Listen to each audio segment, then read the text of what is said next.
Voilà, je vais commencer par vous présenter les personnes qui sont assises ici devant vous autour de moi. Donc, à ma droite, vous avez Nicolas Favresse, je regarde bien. Il est chef du service exploitation chez Aurès. Vous avez Olivier Letellier, qui lui est responsable construction pour Aurès, tous les deux en Wallonie-Picarde. Alors, on attend encore Madame Blervac Nathalie de chez Proximus qui s'assiera juste à côté. Et puis, vous avez Laurie Lagage, à qui vous avez répondu par mail pour confirmer votre présence et qui est secrétaire à la voirie, au service voirie à la ville de Moucron. À ma gauche, vous avez Olivier Morantin, chef du service voirie. Ensuite, notre commissaire Philippe de Cabotaire, conseiller en mobilité et aussi responsable des agents de quartier et encore bien d'autres missions que j'oublie. Viendront s'asseoir à côté le monsieur que vous avez déjà vu et qui vient de remonter pour accueillir les personnes qui sont un peu en retard. C'est Olivier Maquet qui est notre surveillant de voirie. Et voilà, le voilà. Et ensuite viendra s'asseoir encore à sa gauche Paul Tang, dessinateur voirie de la ville de Moucron aussi. Alors, je dois excuser Madame la bourgmestre qui avait prévu d'être là, donc je vais lire un petit peu le petit mot d'introduction qu'on avait préparé ensemble. Et ensuite, je laisserai les différents intervenants vous parler de ce projet. Donc, bonsoir à toutes et à tous. Bienvenue pour cette réunion d'information citoyenne dans le cadre du projet de resurfaçage du rond-point et des amorces du centre de Luignes. Cette réunion s'adresse aux riverains, à la presse, que je remercie pour leur présence, aux conseillers communaux, aux membres du collège ici présents. Je remercie du coup mes collègues Anne Clout et Laurent Arduin, je ne sais pas, je n'ai pas vu d'autres, et sont aussi présents les équipes du projet, représentées donc comme je vous l'ai dit par Aurès et Proximus qui devraient arriver. En effet, en raison de la période particulière et du fait que nous ne puissions pas nous réunir en trop grand nombre, il vous a été demandé de vous inscrire pour participer à cette réunion. Donc, merci d'avoir joué le jeu. Pour les personnes qui n'ont pas pu être présentes, comme je disais tout à l'heure, cette réunion sera visible par la suite sur le site web de la ville et il y aura aussi sur le Facebook de la ville un lien pour pouvoir y accéder. Nous avons voulu organiser cette réunion d'information citoyenne en présentiel afin de vous entendre et de répondre à toutes vos questions. Nous aurons donc un temps consacré à vos questions à la fin de la présentation du projet. Pour les riverains, ils pourront ultérieurement poser leurs questions par mail aussi, ceux qui n'ont pas pu être présents, à laurie.lagage, donc Laurie que je vous ai présenté, laurie.lagage, L-A-G-A-G-E, @moucron.be, ou par téléphone au 056 860 811, 056 860 811. Les équipes techniques répondront à toutes les questions dans les plus brefs délais.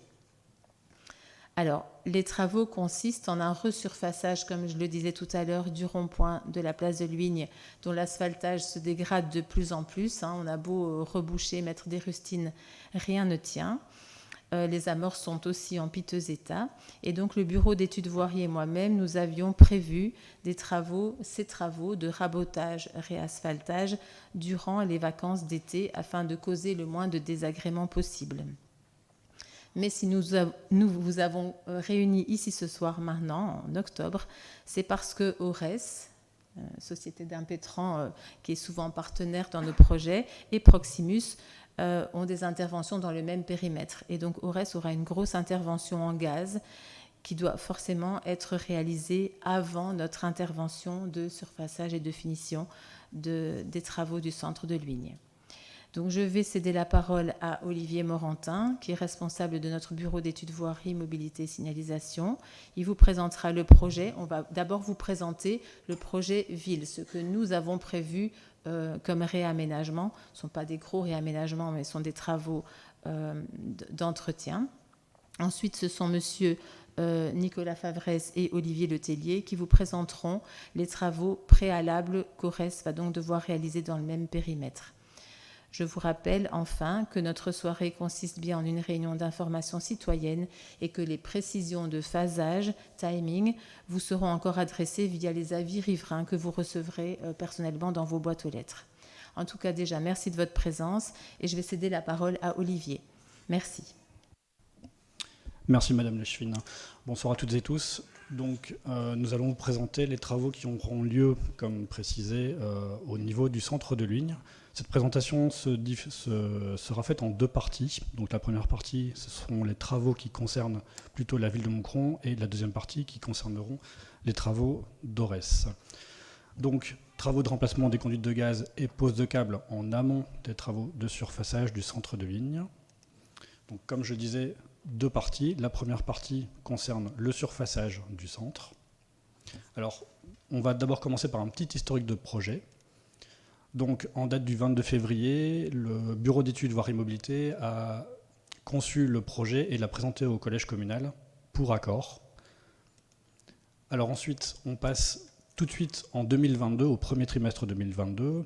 L'adjudication du projet sera approuvée par le conseil communal. Le projet est d'un montant estimatif de 130 000 € hors TVA. Et au préalable, donc, Aurès et Proximus doivent travailler avant le début de notre chantier mandaté par la ville de Moucron.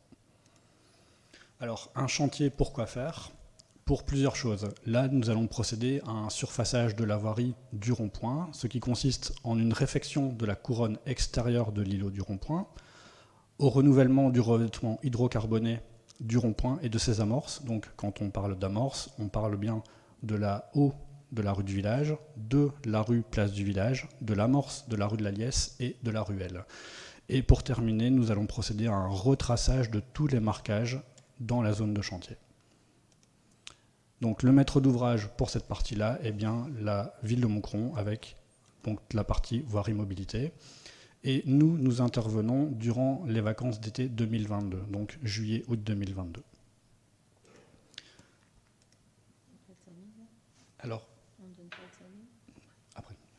Alors, donc ici, vous avez une vue générale de chantier. Donc, je vais tout de suite prendre un petit objet ici.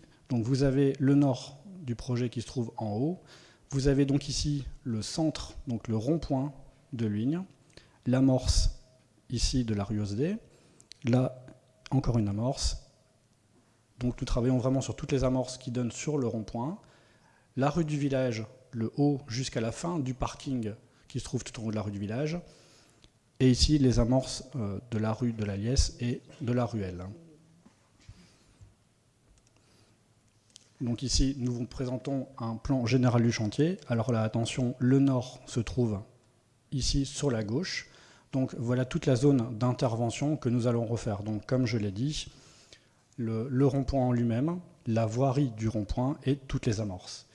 Donc les travaux auront pour but donc, la démolition de la couronne extérieure de l'îlot, donc bordure, revêtement, pavé, béton et fondation, la restauration du mur de soutènement du noyau du rond-point, la pose de bordure courbe avec réflecteur au pied de ce noyau, la pose de bordure courbe semi-franchissable au niveau de la couronne extérieure de l'îlot, et donc la réalisation d'une fondation et d'un revêtement en béton désactivé entre ces deux bordures. Ensuite, au-delà du rond-point en lui-même, nous allons procéder au resurfaçage en revêtement hydrocarboné. Donc ça consiste en un rabotage de la couche d'usure du revêtement coloré hydrocarboné actuel dans le rond-point, suivi jusqu'aux rampes du plateau, parce que tout le rond-point est sur un plateau actuellement. Ensuite, nous procédons à différentes étapes assez techniques, comme un nettoyage de certaines couches, la démolition de la fondation, d'une partie de la fondation, de la remise à niveau de certains trapillons d'égouttage, et ensuite donc une pose complète d'asphalte dans la zone des travaux, comme vous la voyez ici sur le plan. Dernière étape, le retraçage complet des marquages, donc les marquages au sol au niveau des rampes de plateau, céder le passage, des stops s'il y en a, et également des lettrages bus qui sont ici. Parce que nous avons un arrêt de bus de chaque côté de l'amorce ici. Nous procédons également à ce retraçage. Alors, en termes de délai, le délai pour notre projet est de 25 jours ouvrables, estimés. Donc ça comprend, quand on dit 25 jours ouvrables estimés, c'est donc hors intempéries, donc les pluies notamment, et hors intervention des sociétés impétrantes, donc Aurès et Proximus. Donc ça court à partir du 1er juillet sur un délai de 25 jours ouvrables. Pendant le chantier, il sera surtout très important de bien respecter la signalisation qui sera mise en place. Cette signalisation sera mise en place donc par l'entrepreneur adjudicataire qui mettra toute la signalisation adéquate pour sécuriser d'une part le chantier et également sécuriser tous les riverains et tous les commerçants.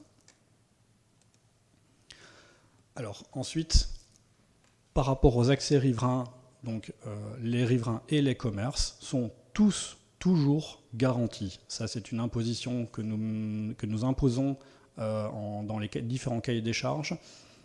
L'entrepreneur qui fait les travaux doit permettre l'accessibilité de tous les riverains et de tous les commerces pendant toute la durée du chantier. Tous les accès seront évidemment sécurisés par différentes structures comme les passerelles. Ensuite, les services d'urgence également pourront accéder à tout moment dans la zone de chantier.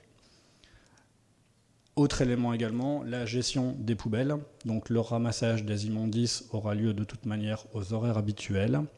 Le seul détail important, c'est que les sacs devront être placés en dehors des zones de travaux, derrière les barrières de chantier à chaque fois.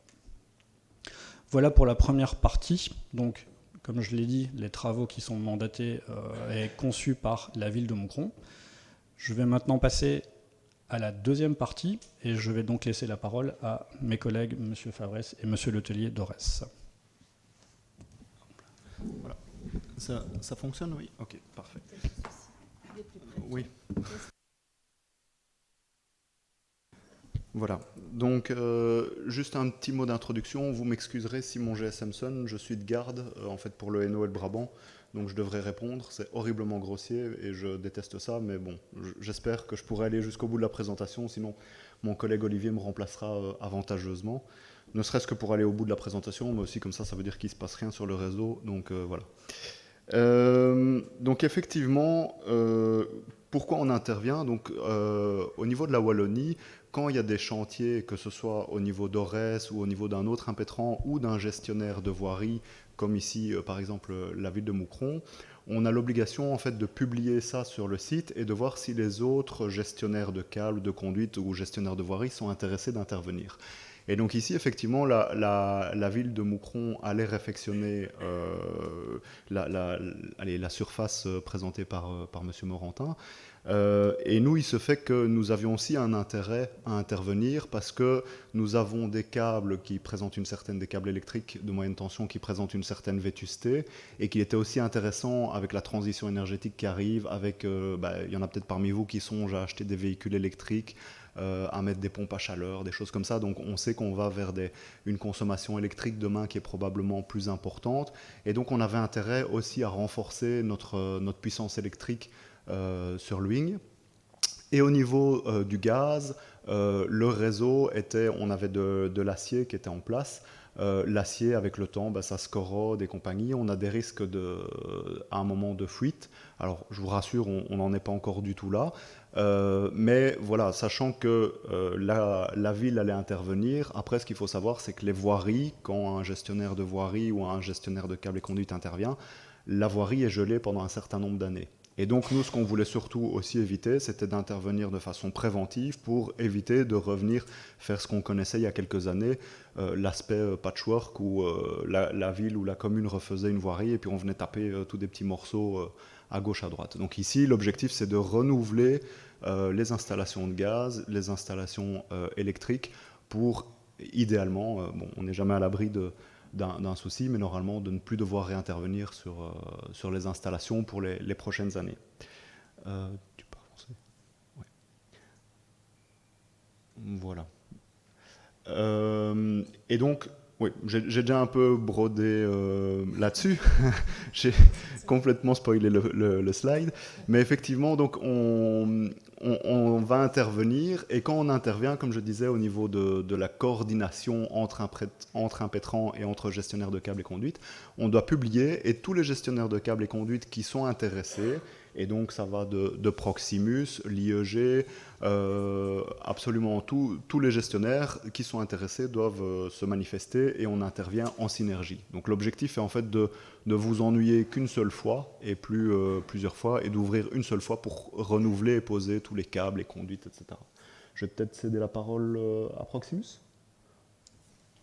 Donc, merci à Nathalie Blervac de nous avoir rejoints. Oui, désolée du retard, toutes mes excuses. Après, je ne vais pas faire beaucoup plus que Ores, c'est-à-dire que nous aussi, c'est du remplacement proactif. On ne remplace pas le cuivre, mais on pose uniquement de la gaine. Donc, c'est pour préparer également l'avenir de tout ce qui est raccordement, mais on n'intervient que dans la 3e phase, on n'intervient pas dans la totalité des travaux.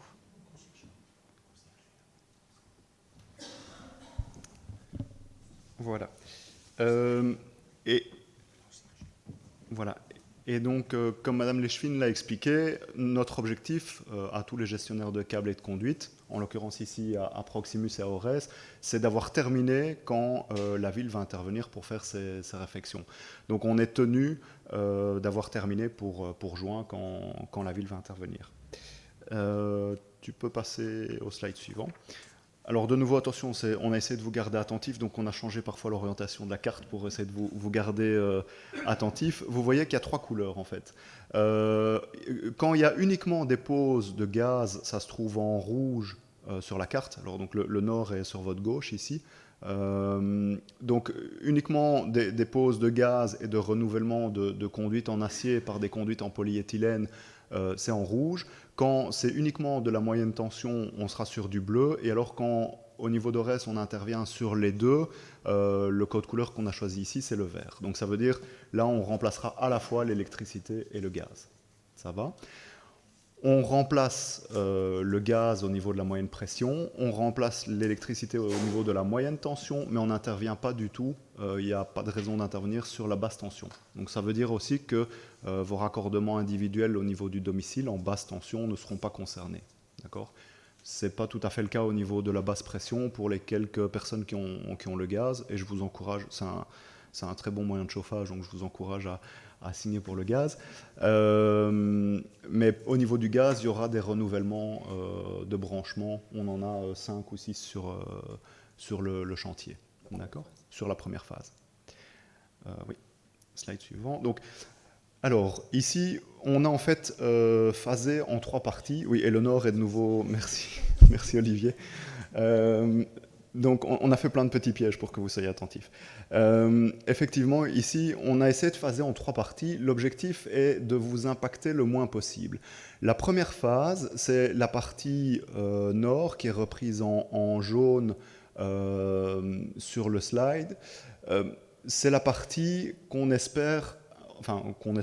oui, sauf s'il se met à neiger à partir de demain, on n'est évidemment jamais maître des intempéries, mais normalement, on sera capable de tout ouvrir et tout refermer avant, donc on commencerait le 8 novembre et on aura terminé avant les fêtes, d'accord ? En fait, entre nous, on espère aussi le tronçon à droite vers le 12e de ligne, le tronçon en bleu qu'on a mis provisoirement dans la phase 3. On espère aussi pouvoir le faire ici avant la fin de l'année. Donc en fait, on voudrait faire toute cette transversale-là d'ici la fin de l'année. Ce qui est clair, c'est que si on n'est pas capable de refermer avant les fêtes, on ne veut pas que vous passiez les 3 semaines avec des tranchées ouvertes, donc on ne fera pas, et c'est pour ça que provisoirement, on a laissé ça, éventuellement si on ne sait pas le faire, dans une 3e phase. Mais normalement, on espère vraiment faire, en ce inclus, la rue 12e de ligne, avant les fêtes. D'accord ? Tout sera ouvert et tout sera refermé. Et donc notre deadline, les entrepreneurs arrêtent le 23 décembre, je pense. Et donc avant le 23 décembre, les centrales à béton, de toute façon, vont aussi fermer. Donc notre objectif, c'est vraiment faire toute cette phase avant. D'accord ? Je vais revenir plus en détail après. La 2e phase en vert, ça sera alors pour début, enfin on est à la reprise vers le 15 janvier ou 8 janvier, quelque chose comme ça. On en a à peu près, j'en reparlerai, mais pour à peu près 3 mois de travaux. Et puis alors la 3e phase, probablement plus que la partie sud, qui serait pour entre avril et fin juin. D'accord ? On va peut-être rentrer plus en détail. Oui, tu peux aller au slide suivant. Donc voilà, la phase ici qu'on va démarrer le 8 novembre. Donc, vous la voyez ici, effectivement, on a repris, comme je montrais tantôt, les différents fluides. C'est vraiment ce bloc-là, et le bloc aussi, probablement 12e de ligne. D'accord ? Donc, sauf, je prends toujours des précautions oratoires, mais sauf effectivement s'il se met à neiger à partir de demain ou qu'il pleut de façon interminable. Mais normalement, vraiment, l'objectif, c'est d'avoir terminé. De toute façon, on est tenu aussi par les travaux de la ville, refermer, oui, aussi effectivement, au niveau des réfections, même si à un moment, on va être dans l'emprise au niveau de la place de Luynes, au niveau de l'emprise des travaux de la ville, on a décidé effectivement de refermer, réasphalter, pour que vous ne soyez pas non plus pendant 6 mois avec une réfection provisoire qui va s'abîmer avec le temps, etc. Donc la réfection, ça sera du tarmac qui sera rogné par la ville après. Ça va ? Alors, deuxième phase, donc effectivement, là on est sur la période plutôt la partie vraiment le cœur des travaux de la ville. On est sur la période qui va du 8 janvier à fin avril pour l'année prochaine. Et alors la troisième phase, donc je disais, il y a le petit bout, voire le bout de gauche du 12e de ligne, si ça sera ici fin d'année ou si ça sera alors plutôt à partir de début mai. Et alors en face de l'école communale, tout ce tronçon-là qui sera, en tout cas là certainement à partir de mai. D'accord ? Info importante aussi, je présume qu'il y a des commerçants, enfin je sais, j'ai eu l'info, il y a des commerçants parmi vous. L'idée évidemment que les commerces, parce qu'on arrive à une sale époque avec les fêtes de fin d'année, enfin ou une belle époque évidemment de votre point de vue, mais une sale époque pour faire un chantier.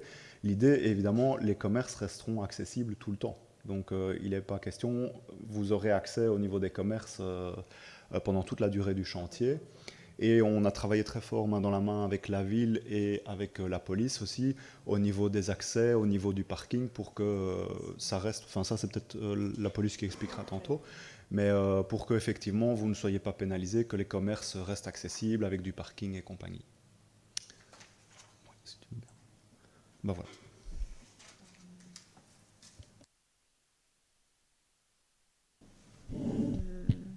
Oui, donc ce qui était important pour nous, c'était que les commerces soient accessibles, comme tu le disais, Nicolas. Maintenant, on a quand même, dans la plupart du chantier, si je ne me trompe pas, une intervention qui se fait en voirie. Et donc, les trottoirs seront maintenus et accessibles pendant quasiment toute la durée du chantier, uniquement, si j'ai bien compris, mais ils le diront mieux que moi, quand il faudra raccorder les habitations en gaz. D'accord. Voilà, donc les trottoirs ne seront pas touchés dans votre phase à vous, et nous non plus, on refait du surfaçage en voirie. Donc en principe, il n'y a pas d'intervention en trottoir, sauf les raccordements individuels en gaz. Peut-être que monsieur le commissaire veut nous parler un peu des déviations, de l'aménagement du parking et, pendant le chantier. Et après, on pourra passer aux questions. Merci. On va commencer d'ailleurs par le plan ici. Donc, je vais parler de la première phase, la phase jaune, donc qui concerne le mi-chemin, le 13 du village. Donc, c'est juste avant la fromagerie, si je ne m'abuse. Jusqu'au 27, c'est juste après l'ancien parking de la crèche. La ruelle, la petite traversée devant la pizzeria da Rosana. La rue de la Liesse dans sa partie haute, jusque chez M. Lefebvre, si je ne m'abuse, plus ou moins.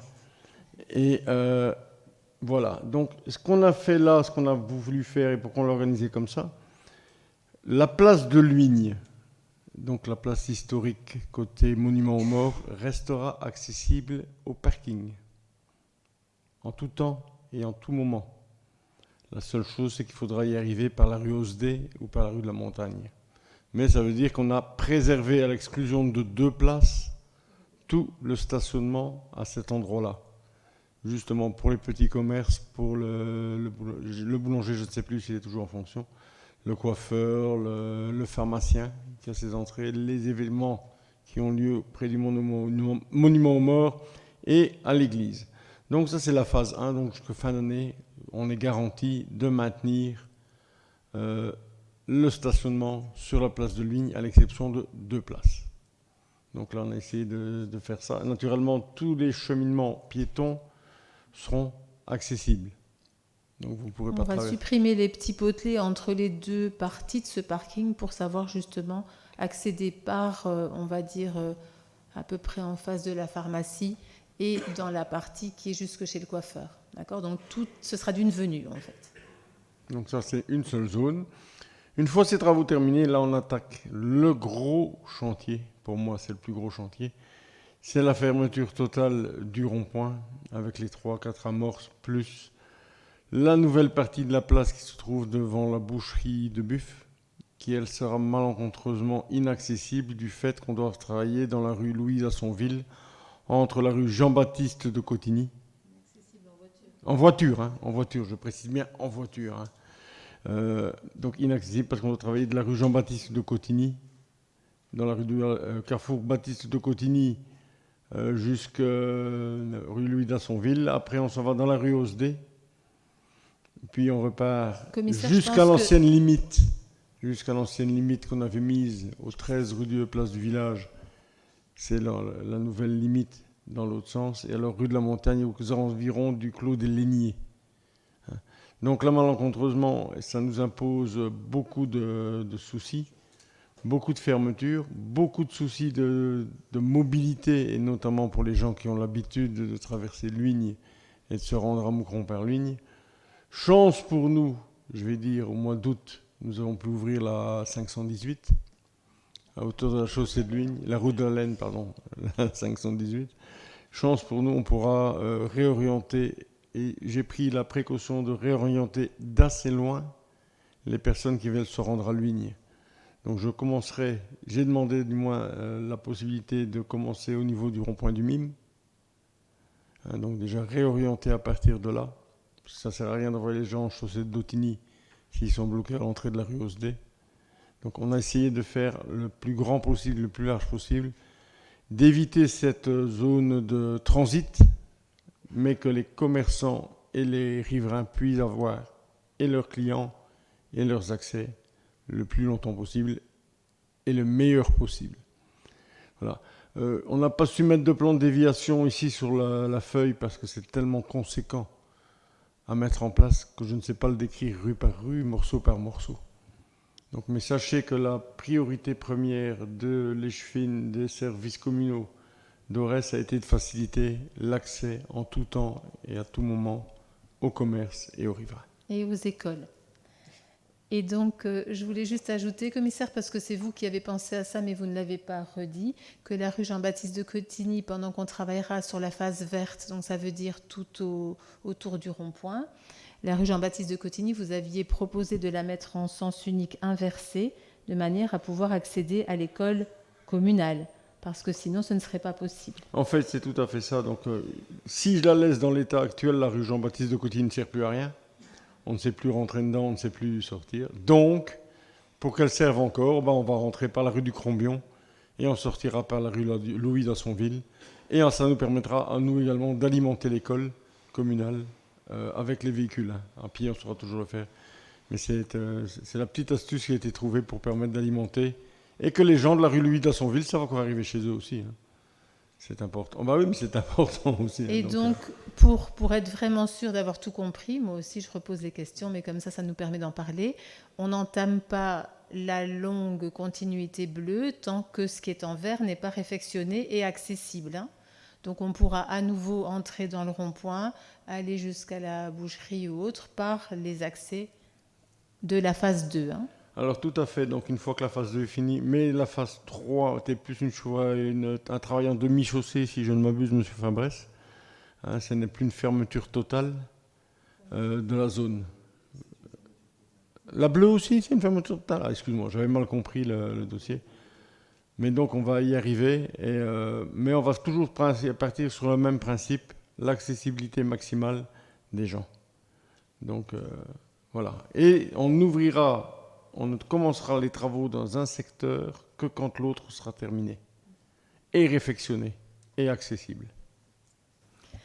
Merci à chacun des intervenants. Je passe maintenant la parole à celui qui veut lancer les débats et poser des questions. Il y a sans doute des choses que vous pensez ou que vous avez en tête ou encore des points d'interrogation auxquels on n'a pas pensé répondre ou qu'on n'a pas anticipé. Donc, on vous écoute. Alors, avant de poser une question, j'insiste vraiment pour que vous allumiez votre micro de manière à ce qu'on vous entende et qu'on puisse enregistrer correctement à la fois les questions et les réponses pour pouvoir après rediffuser celles-ci sur le site de la ville, comme je vous l'ai dit tout à l'heure. Juste une petite précision concernant la praticabilité pour les micros. Sur la base du micro, vous avez un petit bouton sur la droite. Une fois que les chiffres 00 s'affichent, vous pouvez appuyer sur le petit bouton ici, sur la droite tout en bas, pour parler. Merci. Oui, donc vous avez parlé dans la phase 2. Donc l'accessibilité, mais vous avez toujours dit que normalement on pouvait se garer sur la place, mais les voitures ne seront pas arrivées sur la place. Donc l'accessibilité au parking qui est en face de chez toi, donc à l'arrière du monument aux morts, enfin face au monument aux morts, sera accessible uniquement pendant la phase jaune, par en face de chez toi, on va dire. Mais après, dans la deuxième phase, la verte, on sera arrivé à ce parking par la voie classique, c'est-à-dire par la rue de la Liesse ou la ruelle ou la rue du village en passant devant la pizzeria, donc par l'autre côté. Mais on saura toujours y accéder. Et on le laissera ouvert tout à fait aussi d'une venue pour qu'on puisse passer à travers au plus proche de chacun des commerçants qui sont dans le périmètre. Mais on n'entrera pas en face de chez toi, c'est sûr, puisque là, ce sera complètement bloqué, sauf les trottoirs.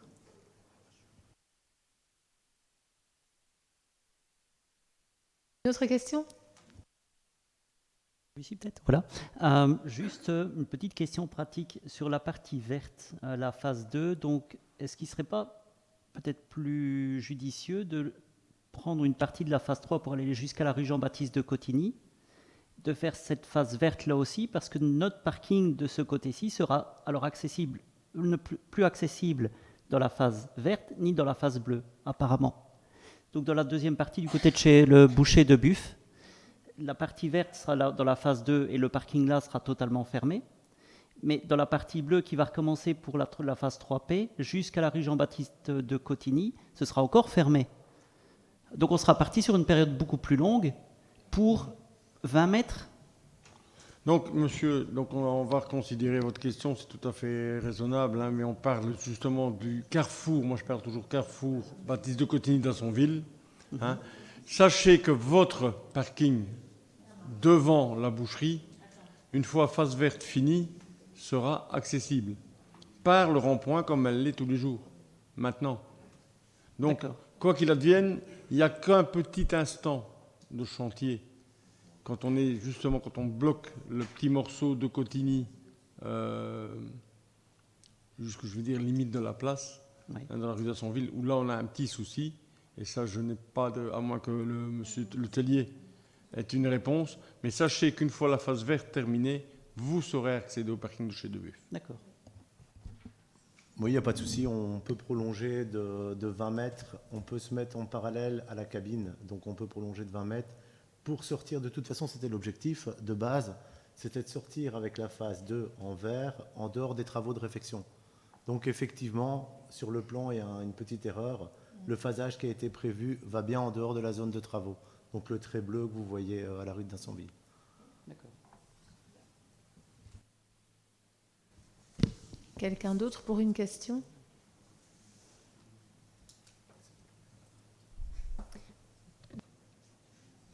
Toujours à moi, voilà. On parlait de changer justement par rapport au reste, d'avoir plus et pour l'avenir et les voitures électriques. Est-ce qu'il y a quelque chose au niveau de la ville qui est prévu justement pour, nous commerçants ou en société, on doit passer après sur des voitures totalement électriques. Est-ce qu'il n'y a pas des bornes prévues ou des bornes de recharge, quelque chose qui serait mis à disposition tant qu'on est occupé de faire les travaux ? Pas là. En fait, notre chantier au départ, donc ce pourquoi on a prévu un budget, un dossier, etc., tout ce qui est en route, c'est là en cours, on n'imaginait pas. Hein. Avant de commencer, je vous avoue, on pensait faire un petit chantier rapide, propre et beau pour que, revaloriser un petit peu ce rond-point qui est aussi difficile à franchir. Donc, ils vont retravailler, je ne sais pas si vous avez bien compris ça, mais donc, autour de la couronne, on va la réhabiller, mais la partie un peu plane, mais qui est quand même surélevée, elle va être plus adoucie aussi, parce que cette partie devrait être plus franchissable. Ce qui provoque beaucoup de tension sur l'asphalte, c'est qu'il n'est pas très facile à emprunter pour les bus ou pour certains charrois un peu plus lourds, qui maintenant, on espère, passeront plus tous par là depuis l'ouverture de la route de la Laine. Mais en tout cas, on va faire ça plus franchissable de manière à avoir moins de tension sur le rond-point. Et donc, nous, on avait vraiment un tout petit projet et on n'allait pas du tout travailler ni dans la profondeur, ni dans le fond de coffre, ni dans rien du tout.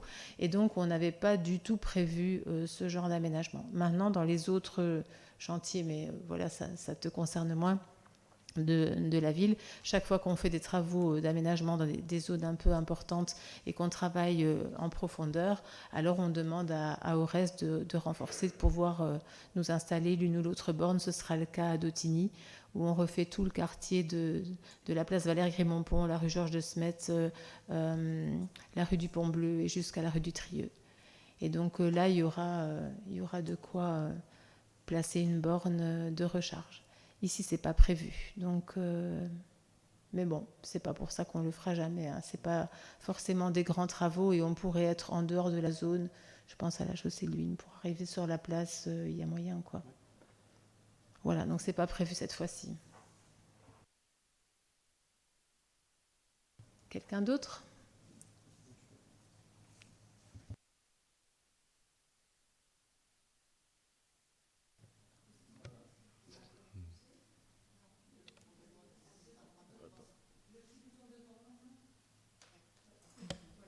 Ok. Donc en fait, moi, ce que je voudrais demander, c'est si au niveau de la mobilité, il y a quelque chose de prévu. Parce qu'on constate que la vitesse est assez impressionnante parfois dans notre rue. Et est-ce que dans votre budget, est-ce que vous avez envisagé quelque chose, des subsides, une demande de subsides ou voilà. Pour l'instant, c'est dans le plan communal d'investissement. Donc, on n'a pas un projet de mobilité très différent puisque la rue est scalée, mais moi je rêve d'un radar et ça on négocie tout le temps avec la police parce que je pense qu'il n'y a plus que ça qui va marcher. Oui. Vous êtes effectivement en zone 30, il y a la signalisation verticale qui fait foi et qui est là, en place, bien en place. On a ajouté des logos au sol pour que celui qui regarde qu'en bas et qui ne regarde pas en l'air les voit. Ça ne sert à rien. Non. Je connais la problématique très très bien. En fait, c'est quand même un petit peu mon quartier aussi. Force est de constater que rien ne fonctionne. Ouais. On a eu un radar préventif à un moment donné, et l'initiative était vraiment intéressante, mais en fait, il a été placé pendant les grandes vacances ou au début des grandes vacances. Donc, en fait, ce n'était pas du tout représentatif de la vitesse en journée, durant une période vraiment de fréquentation intense. Et mais vraiment, c'est très problématique, hein, je vous assure. Hein. Si je peux un petit peu engager le commissaire, je pense que maintenant, depuis que la police de Moucron a acquis ce qu'on appelle un analyseur de trafic, on devrait leur demander de le replacer. Je pense que c'est ce qu'il allait dire. Je vois déjà ses moustaches qui frisent de bonheur. Donc, en fait, c'est quoi un analyseur de trafic ? C'est un peu comme un radar si on veut, mais c'est une boîte qui est placée pendant 1 semaine ou 10 jours dans votre rue et qui va analyser tout ce qui passe. Ça veut dire qu'au terme de cette semaine, on a vraiment des données objectives. On sait effectivement les vitesses qui sont pratiquées, exactement à quelle heure du jour et de la nuit. On sait combien de véhicules passent, mais donc aussi combien de voitures, combien de camions, combien de 2 roues. Et donc, on pourra aussi mieux se rendre compte et donc avoir des arguments objectifs pour solliciter auprès de la police. Bien sûr, on travaille en collaboration, mais ce sont des budgets police, pour placer un radar fixe. Parce qu'on a quand même maintenant un peu de recul sur les premiers radars qui ont été placés et on voit vraiment que ça calme le jeu et que les vitesses pratiquées sont devenues tout à fait raisonnables là où les radars sont placés. N'est-ce pas, monsieur le commissaire ? Vous m'ôtez les mots de la bouche, madame Leschwin. Je ne vais plus venir, je ne dirai plus rien. Non, donc c'est vrai que nous nous sommes portés à cœur d'un analyseur, vraisemblablement un deuxième dans l'année qui vient. Donc toutes ces demandes, toutes ces altermoiements des citoyens ou ce qu'il en soit pour la vitesse, on en est conscient, c'est un gros souci pour pouvoir positionner un radar efficacement, il faut faire une étude. Donc on essaye de compter le comptage, la vitesse. Maintenant, on est bien conscient aussi que malgré tout ce qu'on va mettre en place, malgré un piquet radar qui puisse être positionné dans le futur, l'incivisme de quelques-uns porte préjudice à la majorité. Et ça, je peux mettre 25 casse-vitesse, 36 poteaux et 45 dévoiements. Celui qui aura envie de rouler vite, roulera vite. On essaye de conscientiser un maximum. On commence très jeune à l'école. Donc on essaie de conscientiser un maximum.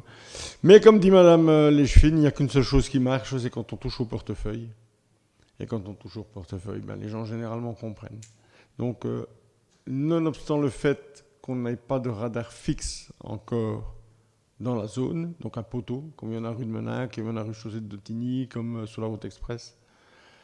Comme on a mis des radars fixes à certains endroits, ça libère notre petite voiture avec un bel appareil photo qui pourra faire quelques photos dans la rue du village également, ou dans le village de Luigné également. Donc ça veut dire analyseur plus radar? Analyseur pour voir exactement quand on doit le positionner, parce que si je le mets à 7h au matin et que je n'ai pas de véhicule qui passe, ça ne sert à rien. Donc on analyse en fonction de l'analyse, des vitesses ressortant de l'analyse. À ce moment-là, on positionne le radar pour faire les photos et donner des souvenirs aux gens.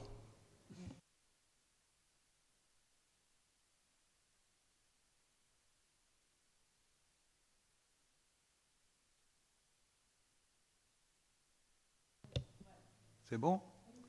C'est une question à Aurès. En haut de la rue de la Liesse, il y aura des travaux. Jusqu'à quel numéro ou quel... Limite de chantier est au numéro 3.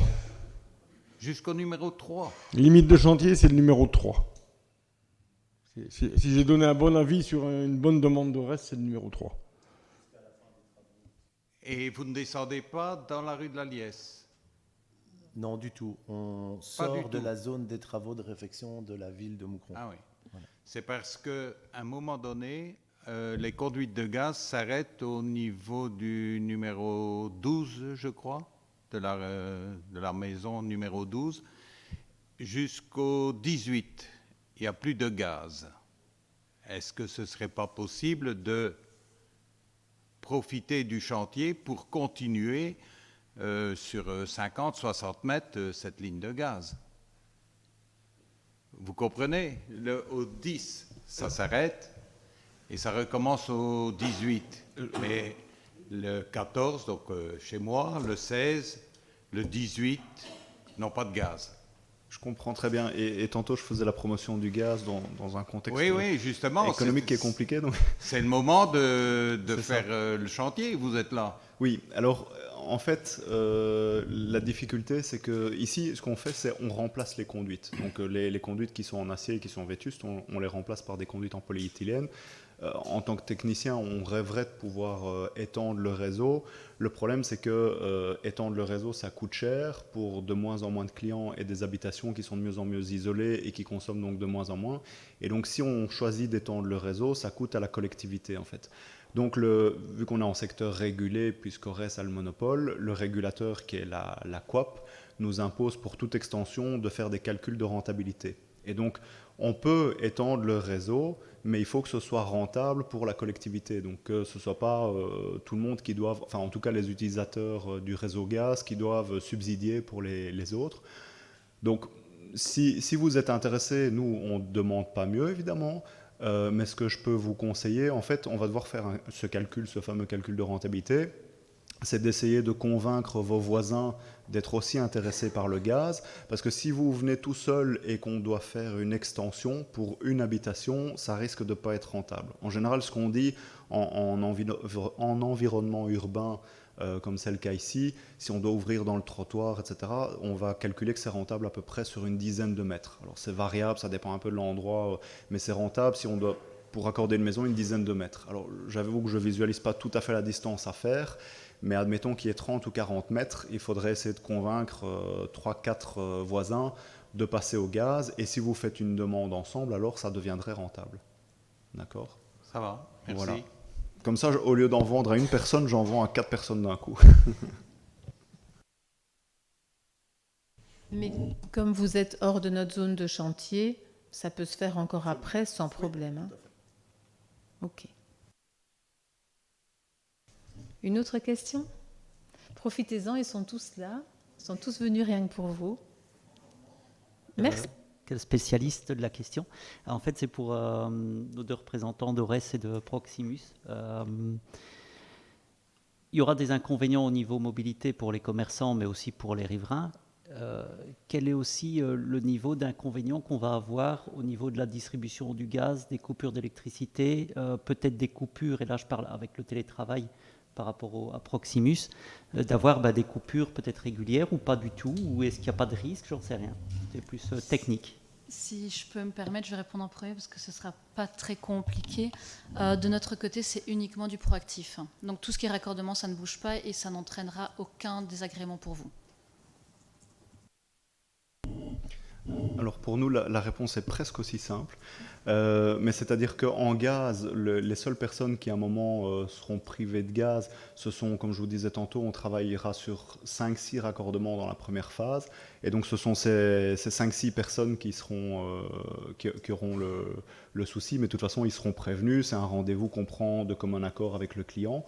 Donc voilà, pour la première phase, c'est le temps de l'intervention, donc c'est vraiment au moment de poser, c'est 1 heure ou 2, et de toute façon c'est comme un accord en journée, donc souvent le gaz on en a besoin plutôt pour chauffer, etc.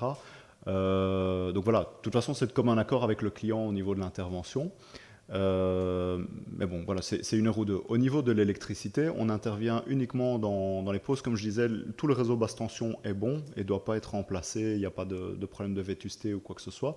Et donc au niveau du réseau basse tension, on n'intervient pas du tout. Donc là, vous ne serez pas coupé, il n'y a pas de souci. On intervient sur le remplacement de la moyenne tension, mais au niveau de la moyenne tension, tout notre réseau est bouclé. Et donc normalement, il n'y aura pas de coupure, en tout cas prévisible, de coupure de courant. Alors ça reste un chantier, donc malheureusement, je ne peux pas complètement exclure qu'à un moment, il n'y aura pas... ça ne doit pas arriver, mais une pelleteuse voilà, qui va aller taper dans un câble qu'il ne fallait pas. Mais normalement, de façon planifiée, il n'y a pas de coupure de courant non plus prévue. Voilà.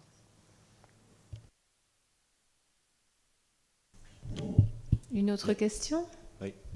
Et au point de vue approvisionnement, livraison, parce que bien chez moi, il y a chez le fromager aussi, bon, il y a quand même des... Alors au point de vue livraison, comment ils seront accédés?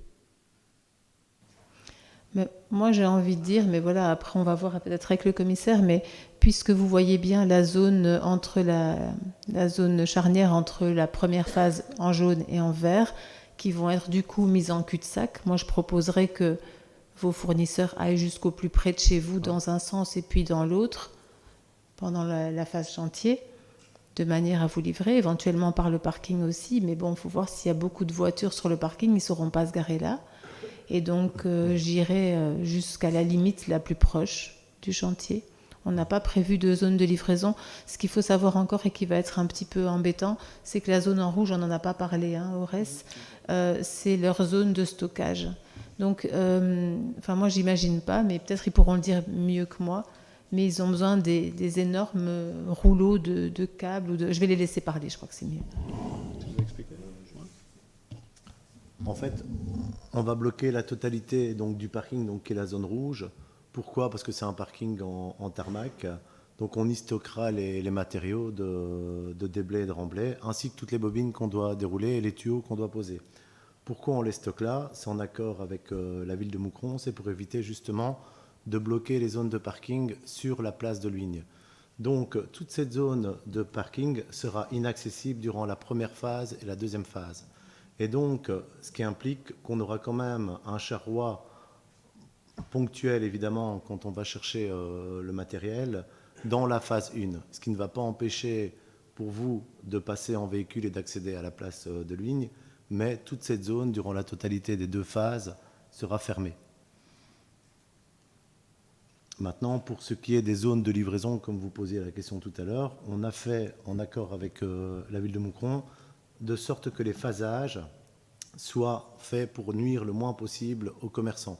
Donc si vous regardez bien, la phase 1 s'arrête à proximité, c'est le Marie-Hélène, c'est bien le fromager, je crois. Hein. Oui, donc en fait, si on regarde à partir du fromager, début des commerces, pour aller vers le rond-point, on arrête notre phase expressément à cet endroit-là pour que vous ayez un accès par le rond-point lors de la phase 1. Et quand on aura terminé la phase 1 en jaune et qu'on attaquera la phase 2 en vert, vous aurez toujours un accès de l'autre côté pour approvisionner vos commerces. Mieux que ça, je pense qu'on ne peut pas faire. À un moment donné, c'est comme Nicolas le disait, ce sont des travaux. Indirectement, il y a toujours des nuisances. On fait le nécessaire pour justement éviter le maximum de nuisances durant votre activité, mais au niveau des livraisons, c'est trop dangereux de laisser un accès ponctuel à des camions de livraison quand on aura les engins de chantier qui seront à proximité des tranchées. Allez-y. Merci. On remarque parfois qu'il y a des voitures qui restent stationnées assez longtemps sur le parking en face de la fromagerie. Est-ce que c'est possible, est-ce que c'est imaginable pendant la durée des travaux de faire du parking une zone où on peut se garer une demi-heure ou une heure pour dire qu'on puisse avoir un roulement et que des zones de parking ne soient pas squattées pendant 2-3 jours, quoi. Oui.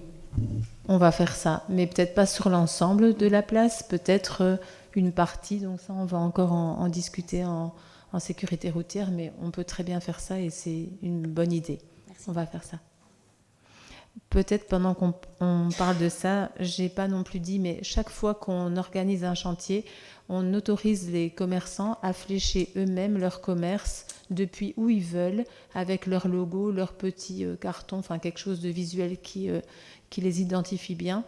Et pour la petite anecdote, quand on a fait... c'était le SPV qui a travaillé sur la chaussée d'Albec jusque tout au bout.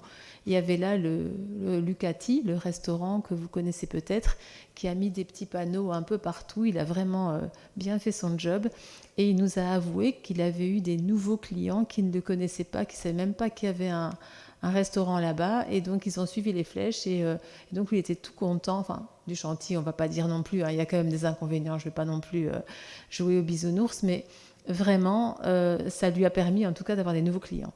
Donc n'hésitez pas, ce qui est d'habitude pas permis l'est pendant la phase chantier. Donc vous pouvez aller depuis où vous voulez, flécher votre commerce de manière à y amener vos clients habituels et éventuellement des nouveaux, pourquoi pas.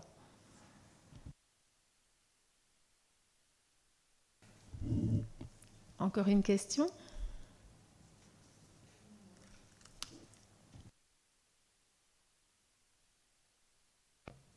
Voilà, pour Monsieur le Commissaire. La petite rue de Cotigny va être fort sollicitée, tant en phase 2 qu'en phase 3. En phase 2, ce sera en sens inversé. En phase 3, j'imagine que ce sera dans le sens normal. À savoir que pour le moment, à 15h30, c'est une rue scolaire, donc ça va sauter, je suppose, parce que ça va être impossible. Est-ce qu'au niveau de la sécurité et de la sortie des enfants à 15h30 à cet endroit-là, on peut espérer une présence policière ? Alors, tout ce que je peux vous dire, oui. Je ne vous garantis pas. La rue scolaire, ça va être discuté, ça c'est certain.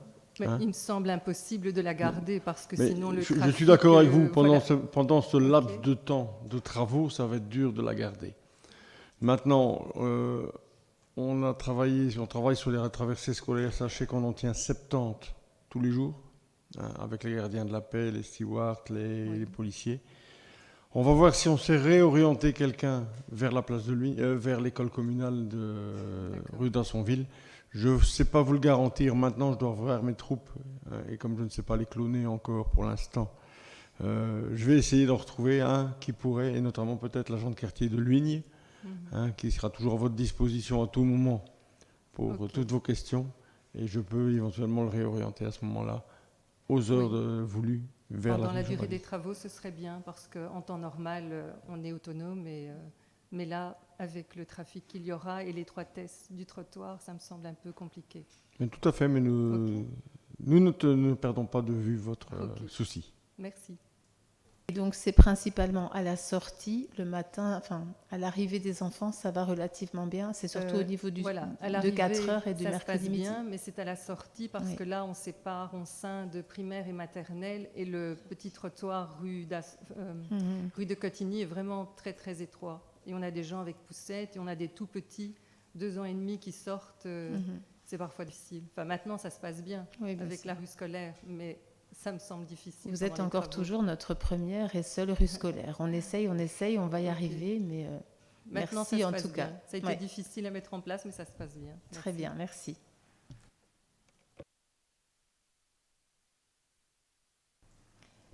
Est-ce qu'il y a encore d'autres questions ? Il ne faut pas sortir frustré de la réunion. On peut vraiment poser tout ce qu'on veut comme question.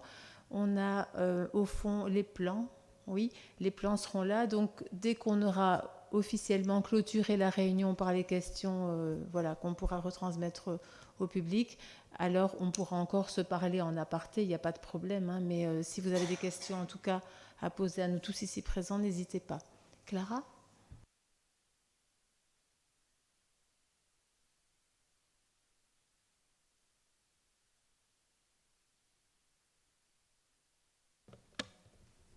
Voilà. Moi, je me pose des questions parce que j'habite rue de la Montagne. Je suis juste avant les travaux, ça, c'est pas le problème. Mais après, bon, je pars à chaque fois vers ce rond-point pour aller faire mes courses, pour aller à Tournai, pour aller à Erzo. Je vais être déviée par où pour rejoindre tous ces... Du côté de la gare. Pendant les heures de pointe, on va tous passer par la gare. Voilà, donc madame, je n'ai pas d'autre solution. C'est vraiment quand on coupe un axe tel que celui-là. Et le phasage, au moment de ces travaux-là, le phasage de la gare en sera où ? Ça, ne vous inquiétez pas, madame, ne vous inquiétez pas. J'aurai toujours une solution pour vous. Peut-être un peu plus longue, peut-être un peu plus courte. Toutes les personnes qui arrivent par la rue de la Montagne, parce qu'au moment des heures de pointe, au moment de l'école et tout ça, moi je vois plein de voitures passer devant ma rue qui vont vers le rond-point. Je me demande comment ça va se passer à ce moment-là. C'est là que se joue l'enjeu mobilité, la profondeur de la déviation, l'ampleur de celle-ci. C'est-à-dire que je sais très bien que si je ne sais plus arriver rue de la Montagne, je dois faire qu'il y ait un minimum de personnes qui s'engagent vers la rue de la Montagne. Ça veut dire que je dois déjà travailler place Alphonse Motte, je dois déjà travailler avenue de Barry pour empêcher les gens de prendre la rue du Limbaud pour arriver chez vous, je dois travailler au carrefour des pompiers pour empêcher les gens de prendre la rue du Billemont, la rue Van Zeveren. Donc vous voyez, on travaille bien avant dans le dossier. C'est pour ça que je ne peux pas expliquer ici à tout un chacun où est-ce qu'on va mettre tous les panneaux, parce que c'est une analyse permanente. Mais il faut sachez qu'on va essayer de tirer maximum profit de la route de la Laine pour dévier les gens. On sait que c'est un peu plus long, mais ça permettra une circulation permanente. Donc on saura alimenter le sud de Luignes, vais-je dire, par la chaussée de Luignes, et on repartira vers Erzo, vers Dautigny et Moucron. Donc c'est cette voie-là qui est privilégiée pour l'instant, et heureusement elle est ouverte pour le faire. Merci. Peut-être que pour vous rassurer encore par rapport à la gare, on commencera... on n'a pas encore de date, évidemment. On en a une toute fraîche. Et donc, on va commencer par la passerelle et donc à l'arrière de la gare. Et donc, c'est vrai que ce sera côté Bornoville, mais là, à l'endroit de la passerelle, la partie est tellement large qu'on pourra toujours circuler, même s'il y a une zone de chantier qui s'est installée. Il y a une date de début fixe ? Non, parce qu'on a désigné l'entrepreneur. Oui. Donc, en fait... On n'a pas encore désigné l'entrepreneur, c'est un marché c'est un marché ville uniquement. Donc on n'a pas précisément une date à vous fournir, c'était bien juste. Mais par contre, ce qu'on a, c'est une période d'intervention. Il faut qu'on travaille pour Infrabel, puisqu'on doit travailler entre les voies avec les piles de la passerelle. On doit travailler entre février et juillet. Donc ça, on en est certain. En tout cas, au niveau des pieds de passerelle, on ne pourra plus y être après juillet. Donc ça, c'est sûr. Maintenant, la date précise du début, on ne peut pas encore vous la fournir. chantier. Donc, ici, ça a été mis en gros au point de vue circulation.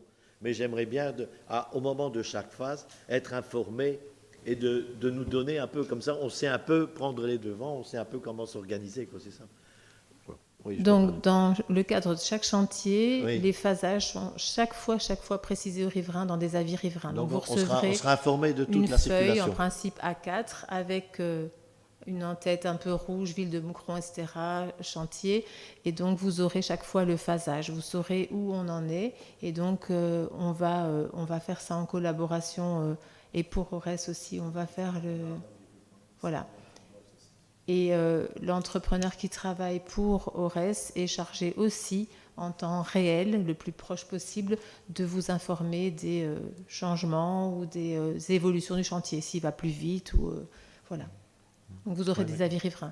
Et vous avez toujours le numéro de téléphone que j'ai dicté tout à l'heure. Je vais le redire une fois encore. Je le cherche là, de l'autre côté. Le 860, donc 056 860 811, où vous pouvez tout le temps appeler à la ville pour avoir les infos de chantier. Et nous, vraiment, avec, vous allez voir sans doute Monsieur Maquet, Olivier Maquet, qui est là, juste à côté du commissaire. C'est le surveillant pour la ville au niveau des impétrants. Donc si lui, il est là, vous pouvez aussi l'apostropher pour lui poser toutes les questions. Et jamais hésiter de téléphoner. Il y a aussi le mail qui est disponible et sur les chantiers Aurès comme Proximus, il y a toujours le numéro des personnes de contact au sein de leurs instances et donc on peut aussi toujours avoir des infos. Mais nous, on va veiller quand même à vous informer le plus possible en temps réel.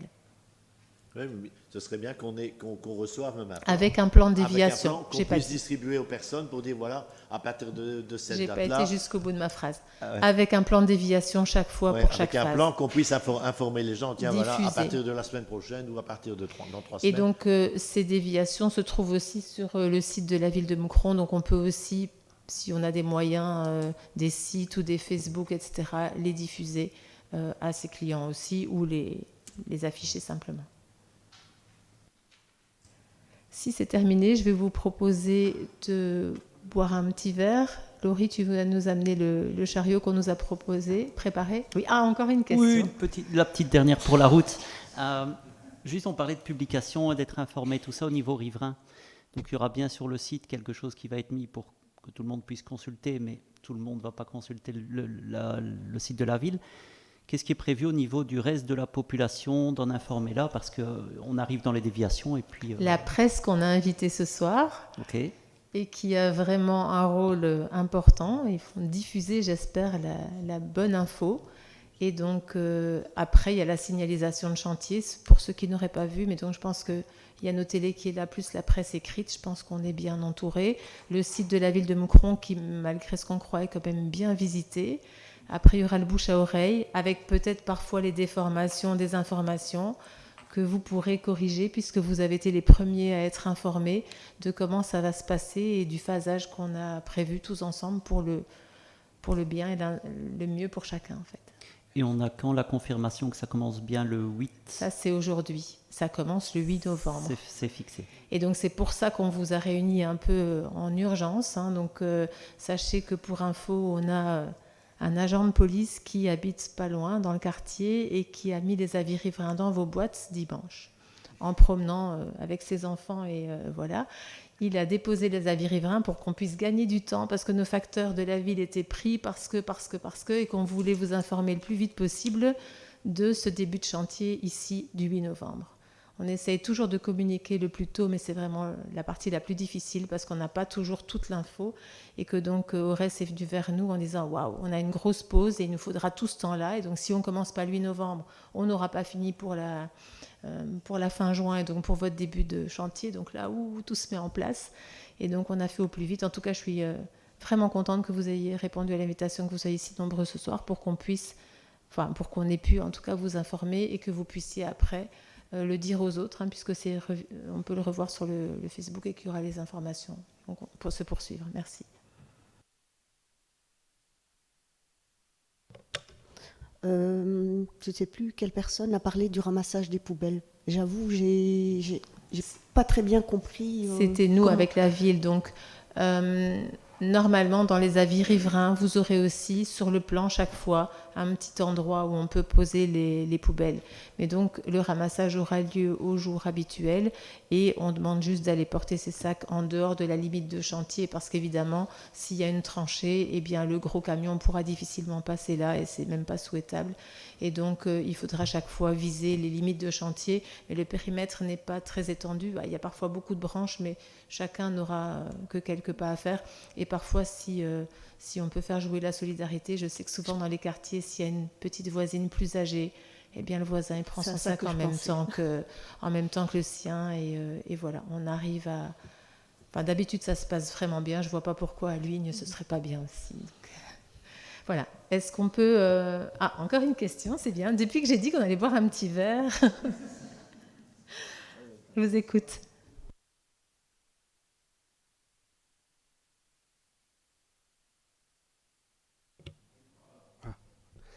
Voilà, j'aurais 2 questions. C'est au niveau, pardon, au niveau de la rue du village et la rue de la Liesse. Je vais emménager samedi et forcément, je vais être impacté. Vous m'avez dit que la zone de stockage toucherait la phase 1 et la phase 2. La phase 2, elle va durer jusqu'à quelle date ?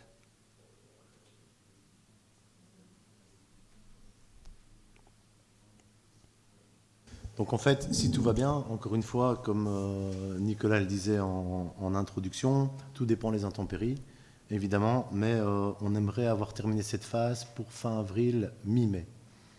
Très bien. Maintenant, allez, si c'est pour un déménagement, peut-être contacter Monsieur Maquet. En fait, je déménage samedi, donc pour le déménagement, c'est pas un souci, mais comme apparemment vous allez sortir les véhicules et rentrer dans le parking, je vais vivre juste devant ce parking.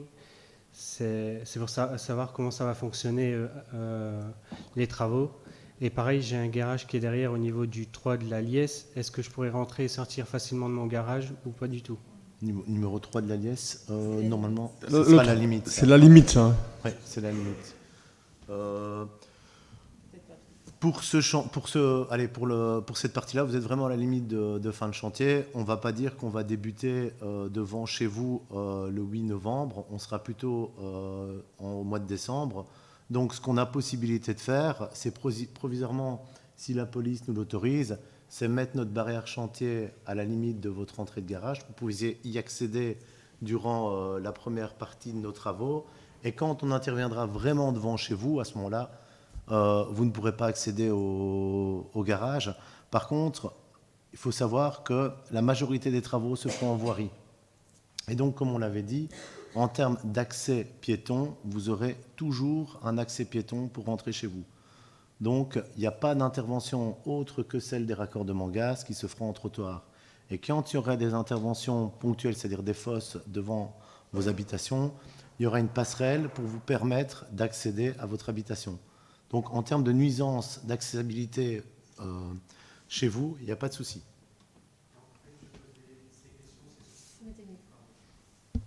Je pose ces questions surtout quand je fais des grosses courses, si je pourrais être à la limite de chez moi ou je devrais être plus loin. Et pareil, je vais faire des travaux. Est-ce que je pourrais amener les matériaux ou je serais embêté pour ces matériaux ? Alors, une mesure a été prise, et ça concerne M. Beul, c'est la livraison de la fromagerie également.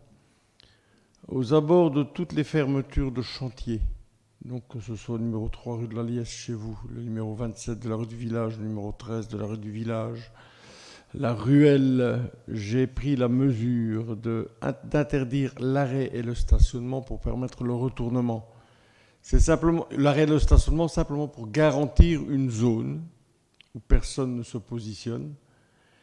J'ai pas dit, je le fais comme ça pour être sûr qu'il n'y ait pas de voitures ventouses qui traînent, mais si vous venez livrer la livraison du boucher, du fromager, votre livraison de béton ou quoi que ce soit, faites le signalement. Il n'y aura pas de procès-verbaux, je vous le dis tout de suite. Mais on prend cette mesure-là pour assurer une zone de sécurité pour le chantier et pour permettre aux éventuels distraits de faire demi-tour. Donc c'est pour ça que je dis à partir de l'entrée de la place qui est actuellement celle désolé, le Corbillard, devant chez vous, on a interdit le stationnement le long de la Grand Place, justement pour permettre à ces gens de venir s'y livrer, de faire quoi que ce soit. Vous comprenez? Donc on a pris des mesures de précaution, et quand on passera en phase verte, ce sera de l'autre côté. Donc à chaque limite de chantier, j'impose une zone vierge de tout véhicule ventouse pour permettre justement ce genre de travaux.